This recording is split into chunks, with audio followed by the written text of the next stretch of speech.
This is the 9th day. I got the pond liner. That's the one. That's the power underneath, and also I get the felt. Actual layer underneath to prevent puncture. Or, when we backfill, right, we're gonna have pressure. So. Normally requires one layer of felt underneath, and then you put the pond liner, and then you put another felt layer of felt on top of it. But I just I don't, to save money, I just didn't buy another layer. I think that should be okay. Yeah, just when we do the backfilling with drain rocks, we have to be careful. Okay? And that's that. And this is the finished digging. I put the ladder there because I want to get to the bottom. Just pick some sharp stones, or make it smooth, right? As smooth as possible when I lay the felt and then the pond liner, so yeah, it will stay flat. Okay, so this is it. As I said, normally you don't have to do this when you have a relative shallow water table, right?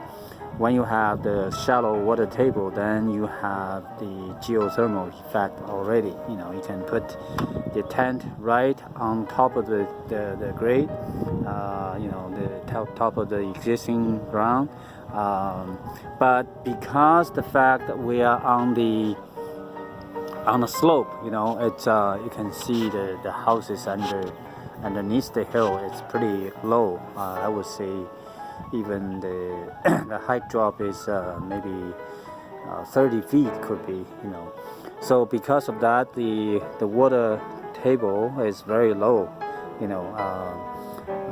So that's why I like to dig like this and then create a man-made pond filled with drainage stones and water. Okay, so this way we collect the rainwater naturally. Just everything. The roof collect the rainwater. It will flow into this pit because it is formed by the pond liner, right? So, and the rocks, right? So the water will fill in between the rocks and stay there, right? I'm gonna bury rain barrel there. Just cut the bottom, make the bottom open so that the water will flow into the barrel. So I can have a way to know what the water level is, right? If it's too low, I can add water to it. If it's too much, I can remove water from it. So that way by controlling the level of the water, I can control the humidity and also control the capacity for geothermal, right? To the capacity for heat storage, right? Yeah, this is the idea. That's why normally, as I said, you don't have to do this. But if you do this, if your water level is low, like in my case, and you do this and everything function much better. Okay, so the point is to increase the capacity for heat storage, to increase the geothermal effect. And I'm gonna bury the soap reservoir, freshwater tank, and also bury a bottomless